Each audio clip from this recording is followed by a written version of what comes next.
There is a version of you that wakes up before the alarm, that trains when it's raining, that closes the laptop when the work is done instead of scrolling until midnight. That says no to the thing that feels good right now, because it wants the thing that feels good forever.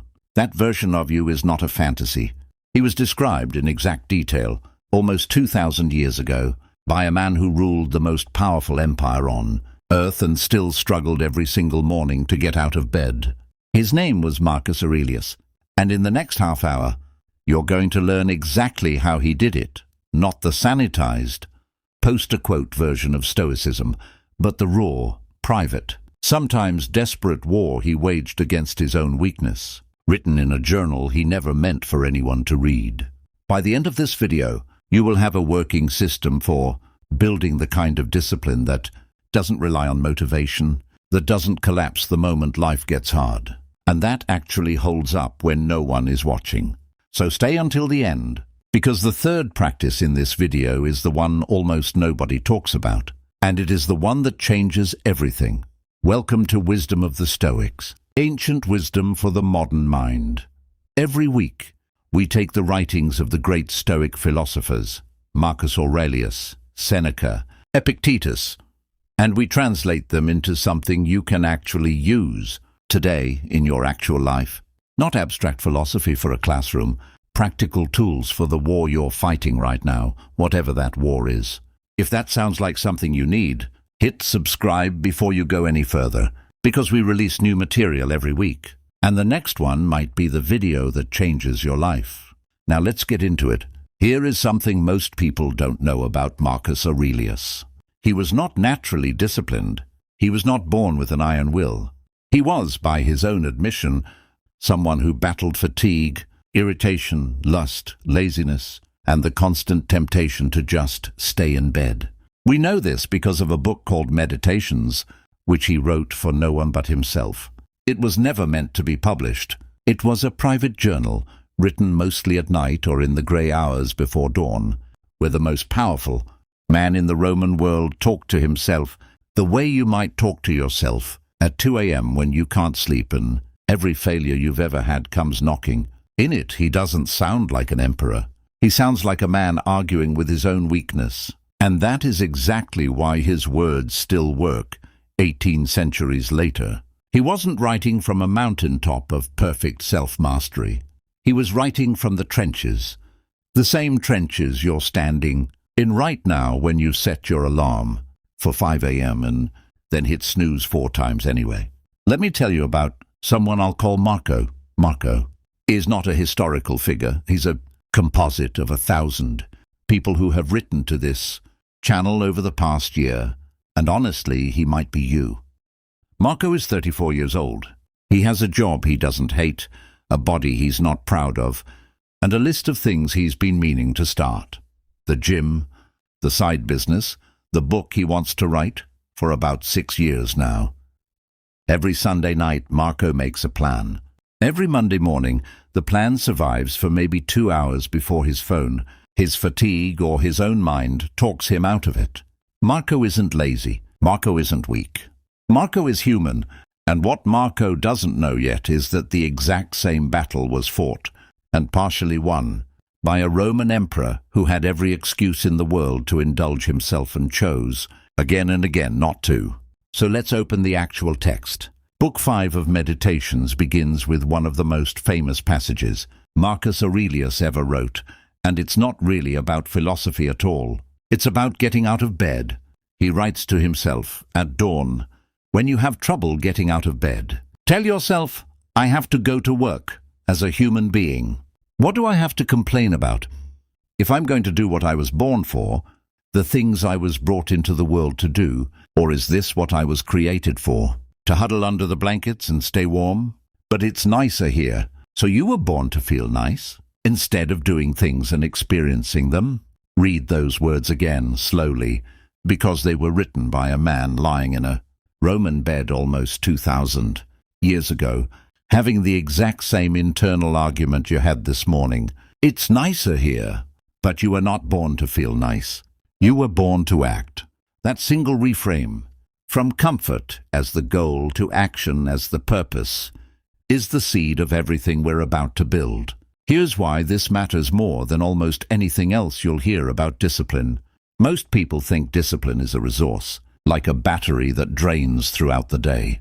You wake up with a full tank of willpower, and every decision, what to eat, whether to answer that email, whether to go to the gym, drains it a little more, until by 8 p.m. you have nothing left and you collapse onto the couch with a bag of chips. And 4 hours of television you don't even remember watching.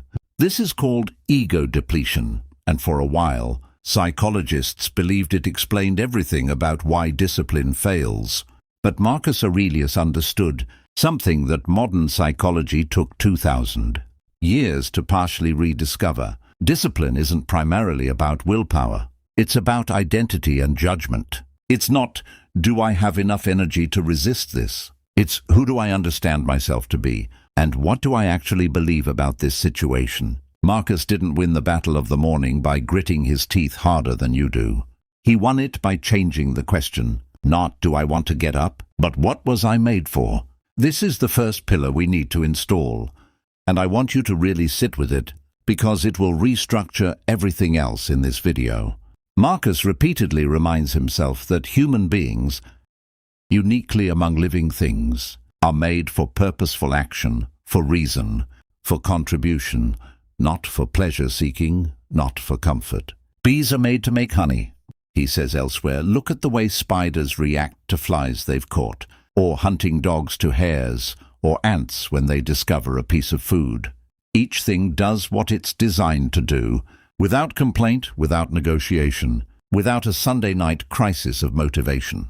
A spider does not lie in its web debating whether it feels like being a spider today. It simply is one, and it acts accordingly. Marcus's radical claim is that human beings have a design too, a nature too, and that nature is to think clearly, act with virtue, and contribute to the whole. When you skip your purpose in favor of comfort, you are not simply being lazy. You are, in his words, failing to be what you are.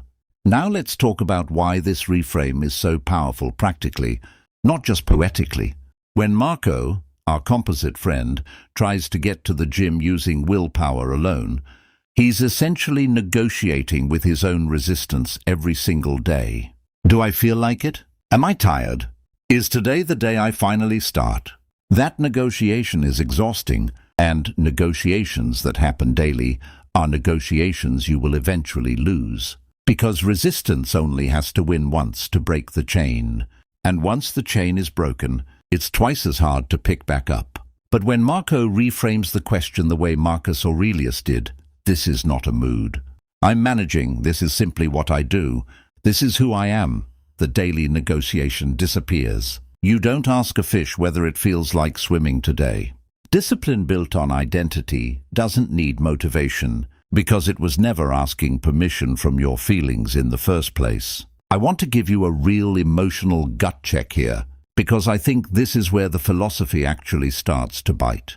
Ask yourself honestly, how many mornings in the last year did you wake up, feel that pull toward comfort? Tell yourself just 5 more minutes, and quietly let the version of yourself you wanted to become die a tiny death?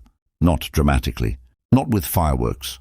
Just a small, silent surrender, repeated so many times that it started to feel normal. Marcus Aurelius knew this feeling intimately. He wasn't writing a self-help book. He was recording his own repeated failures and his repeated decision to try again anyway. That's the part people miss. Meditations isn't a record of a man who mastered himself once and coasted on that victory forever. It's a record of a man who had to have this same conversation with himself, apparently almost every single day, because the temptation to stay under the blankets never fully goes away for anyone. Not for an emperor. Not for you. Let's move to the second core teaching, and this is where things get structurally interesting, because Marcus Aurelius and his teacher, Epictetus, gave us one of the most useful mental tools ever, devised for building discipline. The dichotomy of control. It sounds academic, but stay with me, because once you actually understand this, you will never think about self-discipline the same way again. The idea is simple to state and almost impossibly hard to live. Some things are within your power, and some things are not. Your judgments, your desires, your efforts, your reactions, these are yours. Entirely, completely, no exceptions. Your health, your reputation, other people's opinions, the outcome of your work. Whether the market crashes, whether your business succeeds, whether people like your video, these are not fully yours. They are influenced by you but never controlled by you. And almost all of our suffering, almost all of our lost discipline, comes from confusing the two categories. Here's how this destroys discipline in real life. Let's go back to Marco. Marco wants to start a side business. He works on it for 2 weeks, posts about it online, and gets almost no response. Silence. A few likes. No sales. And here's what happens inside Marco's head. He starts treating the outcome, the sales, the attention, the response, as if it were the measure of whether he should keep going. The outcome is not in his control. The market's mood, the algorithm, other people's attention spans, none of that belongs to Marco, but he's using it as his scoreboard anyway. And so when the scoreboard says 0, his discipline collapses, because he's been unconsciously measuring his effort by something that was never his to measure. Marcus Aurelius would look at this situation and say something almost brutally simple. You control the quality of your effort. You do not control the reception of it.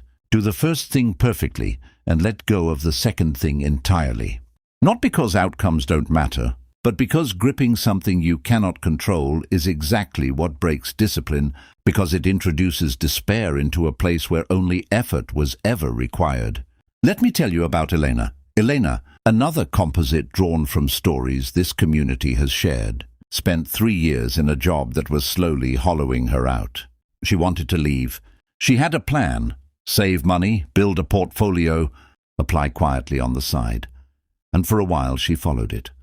But every time she sent an application and heard nothing back, something in her broke a little, and the application slowed down and eventually stopped altogether, and she told herself the plan simply wasn't working.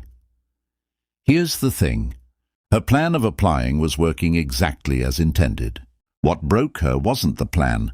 It was that she had quietly, without noticing, made the outcome, getting hired, the thing she was disciplined about, instead of the input, the act of applying, improving, showing up. And the outcome was never hers to control. The hiring manager's mood, the 50 other applicants, the algorithm sorting resumes. None of that belonged to Elena. Marcus Aurelius writes in Book 6 that you have power over your mind. Realize this, and you will find strength. Elena's strength wasn't waiting for her outside, in the responses she never got.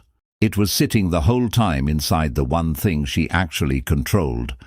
Whether she kept showing up, I want you to pause here mentally and ask yourself a question, because this is where the video stops being about Marcus Aurelius and starts being about you. Where in your life have you quietly handed your discipline over to something you don't control? Maybe it's the number on the scale instead of whether you showed up and did the work today. Maybe it's other people's approval instead of whether you did honest, good work. Maybe it's how the video performs instead of whether you actually made it well. Comment below with the one outcome you've been gripping too tightly, the thing that isn't actually yours to control, but that you've let determine whether you keep going. I read every single comment on these videos, and I promise you, whatever you write, someone else watching this will feel exactly the same thing, and knowing that alone changes something. Now here's where Marcus Aurelius gets genuinely strange and genuinely useful, because his third major tool for discipline is something most modern people find almost morbid at first, until they understand what it's actually for. It's called memento mori. Remember that you will die. This phrase runs through meditations like a drumbeat. You could leave life right now, he writes to himself. Let that determine what you do and say and think. He wasn't being dark for the sake of it. He was using mortality as fuel, as clarifying fire, because nothing burns away false urgency and manufactured excuses faster than genuinely sitting with the fact that your time is not infinite. Marcus ruled an empire, buried children, fought wars, survived a plague that killed a significant portion of the population he governed. Death wasn't an abstract concept to him. It was a colleague, and instead of letting that terrify him into paralysis, he used it as a discipline mechanism, a way of asking, every single day, is this how I want to have spent today, if this turns out to be one of my last? Let me tell you about James. James is 61 years old, and he wrote to this channel a few months ago with something that has stayed with me ever since. He said that for 30 years, he told himself he'd start taking care of his health next year. He'd get serious about it after the big project at work, after the kids left for college, after the busy season ended. There was always a next year. And then, at 58, he had a health scare. Not fatal, but serious enough to put him in a hospital bed for 4 days with nothing to do but think. He told us that lying in that bed, the thing that broke him wasn't fear of dying. It was the realization that he had spent 30 years treating his own life as a rough draft, a version he'd get around to perfecting eventually, as if he had some guarantee of an eventually. Marcus Aurelius would recognize James immediately. In Book 2, he writes, "You could leave life right now. Let that determine what you do and say and think, not to make you anxious, to make you honest." James didn't need more time to start taking care of himself. He needed to stop assuming he had it. This is the point in the video where I want to be very direct with you, because I think gentle philosophy sometimes lets us off the hook too easily. You are going to die. I don't say that to be cruel. I say it because Marcus Aurelius understood that this fact, fully absorbed rather than politely acknowledged, is one of the most powerful discipline tools that exists. Not because you should live in fear, but because urgency built on truth is sustainable, in a way that urgency built on anxiety never is. Anxiety-driven, urgency burns out. It's why New Year's resolutions die by February. Truth-driven urgency doesn't burn out, because it isn't emotional weather. It's a fact you're simply no longer able to unsee. Once you actually understand, at a gut level, that this life is not a rehearsal, the question stops being, will I feel motivated to work out today? And starts being, how many more mornings like this one do? I actually think I'm going to get, and do I want to spend another one of them under the blankets? Let's talk about the fourth pillar now, and this one is probably the most misunderstood teaching in all of Stoicism. The idea that the obstacle is the way. This phrase gets printed on mugs and turned into empty motivational content constantly, so I want to actually ground it in what Marcus Aurelius meant, because it is far more precise and far more useful than the poster version. In Book 5, he writes something extraordinary. Our actions may be impeded, but there can be no impeding our intentions or dispositions, because we can accommodate and adapt. The mind adapts and converts to its own purposes the obstacle to our acting. That which is an impediment to action advances action. What stands in the way becomes the way. This is not, obstacles are secretly good, so smile through your pain. It's something more mechanically precise. Your mind has the ability to take whatever resistance shows up and repurpose it as material for the very discipline it's trying to interrupt. Here's what that actually looks like in practice, and this is where it stops being poetic and starts being usable. Say your obstacle to exercising is fatigue. The untrained response is, I'm too tired, so I can't do this today. The Stoic response, trained through repetition, is, fatigue is simply the raw material today's discipline is made of. Today, discipline doesn't look like energy. It looks like moving anyway, despite the tiredness. And that version of showing up is actually worth more than the easy version would have been. The obstacle didn't block the path. It became the path. Marco, our friend with the gym he keeps not going to, doesn't need a day with more energy. He needs to understand that the low-energy days are not the exception to his discipline. They are the actual training ground for it. The days that separate people who talk about discipline from people who have it. Anyone can go to the gym when they feel great. Discipline is what you have when you go anyway. I want to slow down here because this reframe deserves real weight. Think about the specific obstacle that has been stopping you. not in general, but the actual concrete thing, right now, today. Maybe it's exhaustion after work. Maybe it's the voice that says you'll start Monday. Maybe it's the fear that you'll try and fail publicly again.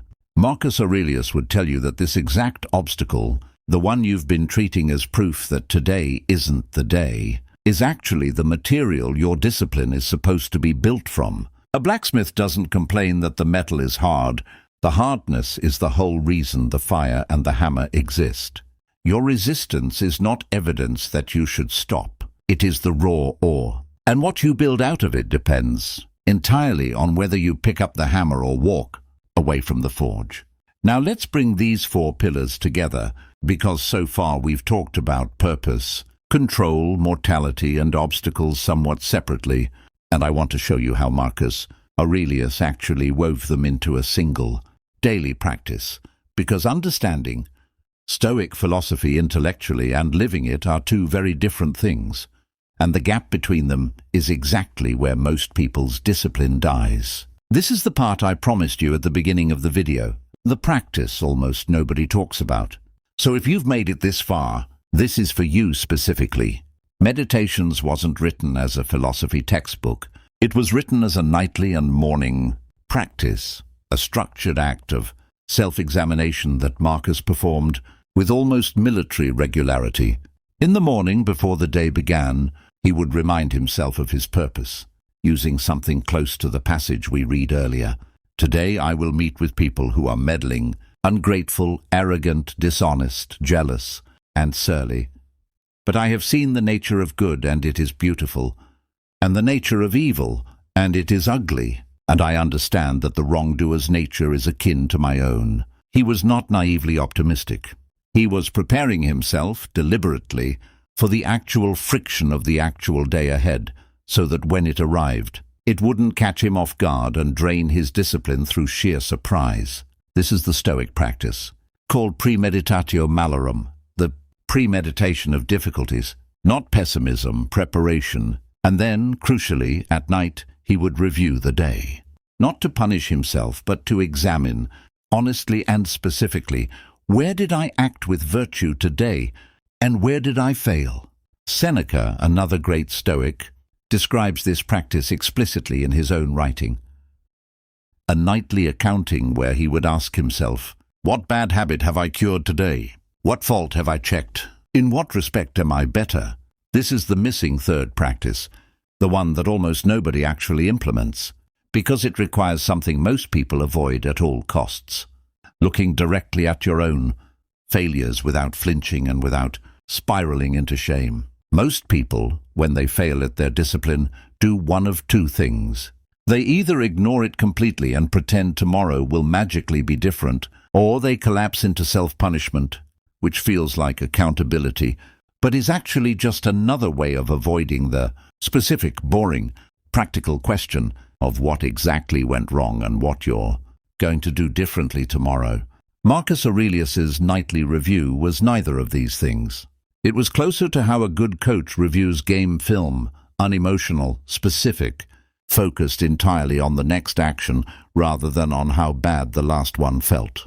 Elena, once she started leaving her job hunt to chance and drifting away from her plan, eventually found her way back to it. And the way she described it to us was almost exactly this Stoic structure, even though she'd never read Meditations. She started asking herself every single night a short, boring, unglamorous question. Did I do the one thing today, yes or no? Not how did it feel, not what happened as a result, just did I show up for the input I actually control? And on the nights the answer was no, she didn't spiral. She simply asked, what got in the way and what will I do differently tomorrow? That's it. That's the entire practice. And it is, without exaggeration, one of the most powerful discipline tools that has ever existed, because it turns discipline from a mood you're hoping to feel into a system you're actively running, twice a day, regardless of mood. I want to walk you through exactly how to build this for yourself, because I promised you a working system, not just inspiration. And inspiration fades within about 48 hours if you don't have structure to catch it. In the morning, before you check your phone, Before the noise of the day gets in, take 90 seconds and ask yourself 3 things, out loud if you can. Because speaking, it changes how your mind holds it. First, what am I actually made for today? Not what do I feel like, but what is the version of me I'm trying to become? And what would that version do this morning? Second, what is fully within my control today, and what is not? Name the outcome you need to release your grip on, specifically by name. Third, if this were one of my last days, is this how I would want to have spent the morning? That's the entire morning practice. 90 seconds. No app required. No special notebook, although a notebook helps. Just 3 honest questions, asked the way Marcus Aurelius asked them, alone, before the day had a chance to answer for him. Then, at night, before you sleep, run the second half of the loop. Ask yourself plainly, where did I show up today? Specifically, and where did I fold? Not in general terms, specifically. Marco, doing this practice, wouldn't write, I was lazy today. He would write, I told myself I'd go to the gym at 6, and at 6 I stayed on the couch. And the actual reason was that I let myself scroll for 20 minutes first. And the 20 minutes became the whole window. That specificity matters enormously, because vague self-criticism produces shame, and shame produces avoidance. But specific observation produces a plan. Once Marco can name the actual mechanism, the 20 minutes of scrolling that ate the window, he has something to actually fix tomorrow. Not try harder, something concrete. Put the phone in another room before 6 p.m. That's the difference between Stoic self-examination and ordinary guilt. One produces a better tomorrow. The other just produces a worse tonight. I want to pause here and say something directly to whoever is watching this and feeling that familiar mixture of inspiration and dread. Inspired by the idea, dreading the fact that you've tried to build habits like this before and watched them fall apart within 2 weeks. That feeling is not a sign that you're broken or that discipline isn't for you. Marcus Aurelius felt it too, you can tell, because he had to keep writing the same reminders to himself, over and over, across years of journal entries, which means the reminders kept not sticking the first time or the 10th time, and he kept showing up to write them again anyway. That is the actual secret hiding inside meditations, and it's more encouraging than almost anything else in this video. Discipline was never about never failing. It was about never stopping the practice of returning. Marcus fell short constantly. His journal is proof of it. You don't write yourself the same reminder 50 times if you nailed it the first time. What made him different wasn't a flawless record. It was that he kept sitting down at night and morning, kept examining, kept returning for years, without ever deciding that the falling short meant the project was over. Let's go deeper into why this return-based model of discipline works so much. Better than the willpower model most of us were raised on. If you believe discipline means never failing, then every failure is evidence against your identity. Yeah, proof that you're not a disciplined person. Proof that maybe this isn't for you. Proof that starts to feel true the more times you collect it. But if you understand discipline the way Marcus Aurelius practiced it, as a nightly and morning return, a repeated recommitment rather than an unbroken streak, then failure stops being evidence against you and starts being simply the raw material for tonight's review, the same way the obstacle became the way in Book 5. You didn't fail at discipline. You generated your next data point. The question was never, will I fail? Everyone fails. The question was always, will I sit down tonight and look at it honestly, and will I show up tomorrow morning and try again? That question, asked and answered enough times, is the entire discipline of Marcus Aurelius, the entire content of meditations, the entire reason a Roman emperor's private journal is still being read by people like you, right now, 18 centuries after he died. I want to bring James back into this, because his story has one more piece I haven't told you yet, and I think it might be the most important part of this entire video. After his hospital stay, James didn't transform overnight. He told us honestly, that the first few weeks were rough. He'd commit to a walk and skip it, commit to eating better and order takeout anyway, and the old shame spiral started creeping back in, the one that says, "See, you can't actually do this. You're the same person you've always been." What changed things wasn't a burst of willpower. It was that he started doing the nightly review. Nothing fancy, just 5 minutes with a notebook, asking what did I actually do today and what's one thing I'll do differently tomorrow. And here's the sentence from his message that I think about often. He said, "I stopped trying to become a disciplined person overnight, and I started just trying to win tonight's review." That's it. That's the whole shift. Not I will become someone new, just tonight I will look honestly at today, and tomorrow I will try once more. 2 years later, James is not a different species of person. He's the same James who still sometimes skips the walk, who still sometimes folds. But he's a James who returns consistently, and the compounding of 10,000 small returns is, in the end, indistinguishable from transformation. There's a passage near the end of Meditations that I think is the truest summary of everything we've covered today, and I want to read it to you as we head toward the close of this video, because I think it deserves to land without much commentary around it. Marcus Aurelius writes, "Waste no more time arguing about what a good man should be. Be one." He didn't write, "Waste no more time arguing about what a disciplined man should be." But it's the same instruction. And honestly, it might hit harder that way.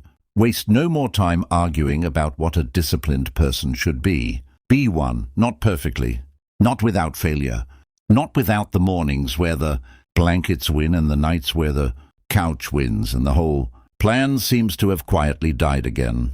Just be one tonight in the 5 minutes of honest review, and be one again tomorrow morning in the 90 seconds before the day gets loud. That's all discipline has ever actually been, for anyone, including a man who ruled the known world and still had to talk himself out of bed. So here's what I want you to actually do with everything we've covered, because philosophy that doesn't change your Tuesday isn't philosophy, it's entertainment. And I don't want this video to be entertainment for you. I want it to be a tool.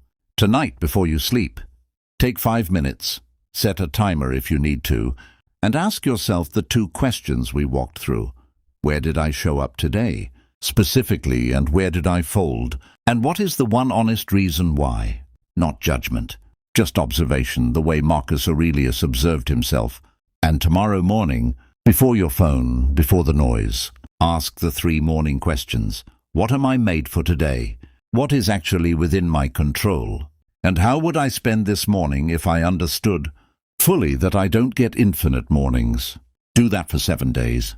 Not forever, just 7 days, because Marcus Aurelius didn't ask himself to be perfect for a lifetime in one sitting. He asked himself to show up for 1 more morning and 1 more night, and let the practice compound the way it compounded for him across the years that produced the book you're now carrying pieces of in your own mind. If this video gave you even one tool you're going to actually use, I need you to do 3 things before you close this tab, and I promise this is the last ask of the video. First, hit like. It is the single biggest signal that tells YouTube to show this to someone else who's exactly where Marco or Eleanor or James was before they found their way back to themselves. And that person deserves to see this too.